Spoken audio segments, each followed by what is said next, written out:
नमस्कार मित्रों, आप सभी का बहुत बहुत स्वागत है हेलो सक्सेस में।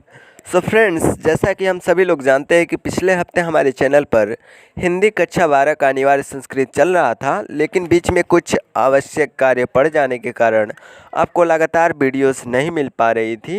इसके लिए मैं आप सभी से माफ़ी चाहता हूं। अब आप लोगों को लगातार वीडियोस दी जाएंगी और जो छात्र अभी नए आए हैं उनके लिए हमारे चैनल पर ऑलरेडी पिछले अध्यायों की वीडियोस क्लासेस दी गई है। आप लोग अगर अध्याय 1 से तैयारी शुरू करें तो आपके लिए काफ़ी फ़ायदेमंद होगा। तो चलिए वीडियो को शुरू करते हैं। आज का जातक कथा उल्लूक जातकम अर्थात उल्लुओं की जातक कथा।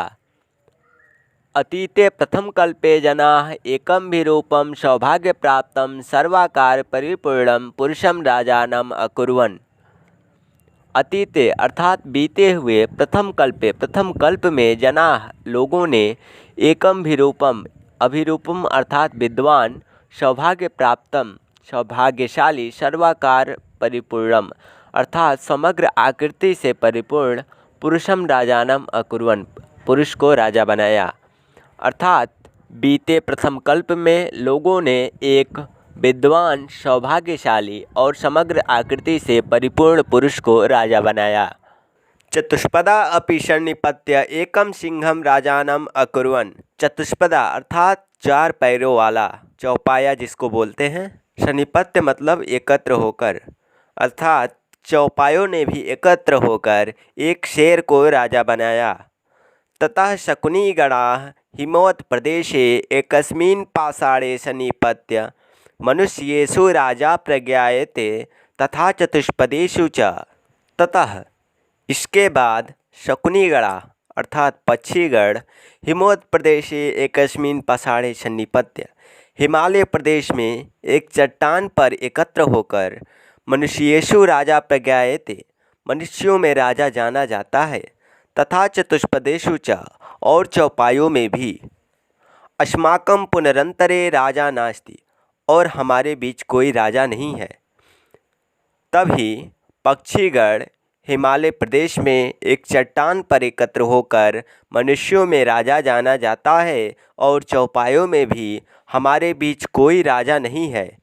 आगे देखिए, अराजको वासो नाम न वर्तते अर्थात राजा के बिना रहना उचित नहीं है। राजा के बिना रहना उचित नहीं है। एको राजस्थाने स्थापयितव्यः किसी एक को राजा के स्थान पर स्थापित कर देना चाहिए इति उक्तवन्तः ऐसा कहा। अथ ते परस्परम अवलोकयन्तः एकं मुल्कं दृष्ट्वा अयं नो रोचते इत्यवोचन्। इसके बाद आपस में एक दूसरे को देखते हुए एक उल्लू को देखकर कहा कि यह हमको अच्छा लगता है। इसके बाद वे आपस में एक दूसरे को देखते हुए एक उल्लू को देखकर कहा कि यह हमको अच्छा लगता है। आगे देखते हैं नेक्स्ट पैराग्राफ। अथैकः शकुनी सर्वेषां मध्यादाशय ग्रहणार्थं त्रिकित्वा अश्रावयत्।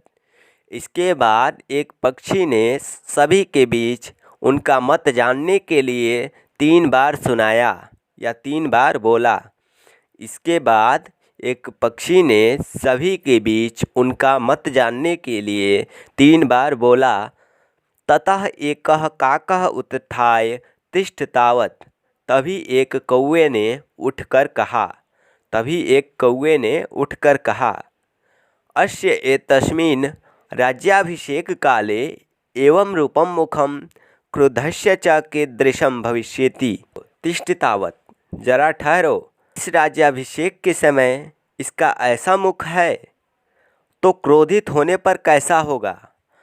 इस राज्याभिषेक के समय इसका ऐसा मुख है तो क्रोधित होने पर कैसा होगा।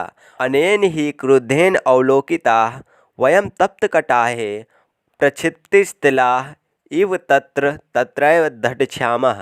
अर्थात इसके क्रोधित होकर देखने पर तो हम लोग गर्म कढ़ाई में पड़े तिलों की तरह जहाँ की तहाँ जल जाएंगे। अर्थात इसके क्रोधित होकर देखने पर तो हम लोग गर्म कढ़ाई में पड़े तिलों की तरह जहाँ के तहाँ जल जाएंगे। ईदृशो राजा मह्यम न रोचते इत्याह। ऐसा राजा मुझे अच्छा नहीं लगता, यह कहा। न मे रोचते भद्रम वा उल्लूकस्याभिषेचनम अक्रुद्धस्य मुखम पश्य कथम क्रुद्धो भविष्यति। अर्थात तुम्हारा उल्लू का राज्याभिषेक मुझे अच्छा नहीं लगता। न मे रोचते भद्रम वा उल्लूकस्य राज्याभिषेचनम, तुम्हारा उल्लू का राज्याभिषेक मुझे अच्छा नहीं लगता। अक्रुद्धस्य मुखम पश्य, क्रोधहीन की अवस्था में इसका मुख देखो। कथम क्रुद्धो भविष्यति, क्रोधित होने पर ये कैसा होगा, क्रोधित होने पर ये कैसा होगा। स एव मुक्त्वा मह्यम न रोचते मह्यम न रोचते इति विरुवन आकाशे उद्पतत। वह मुझे अच्छा नहीं लगता, मुझे अच्छा नहीं लगता कहकर चिल्लाता हुआ आकाश में उड़ गया। वह मुझे अच्छा नहीं लगता, मुझे अच्छा नहीं लगता कहते हुए चिल्लाकर आकाश में उड़ गया। उल्को अपि उत्थाय एन मन्वधावत, उल्लू ने भी उठकर उसका पीछा किया। उल्लू ने भी उठकर उसका पीछा किया। तत् आरभ्य तो अन्योन्य वैरिणो जातौ, तब से लेकर अभी तक वे दोनों एक दूसरे के शत्रु हैं। तब से लेकर अभी तक वे दोनों एक दूसरे के शत्रु हैं। शकुनेः अपि सुवर्णहंसं राजानं कृत्वा अगमन, अर्थात पक्षीगण भी सुवर्णहंस को राजा बनाकर चले गए। अगला है नृत्य जातकम, जिसको हम अगले भाग में कवर करेंगे। तब तक के लिए जय हिंद, जय भारत।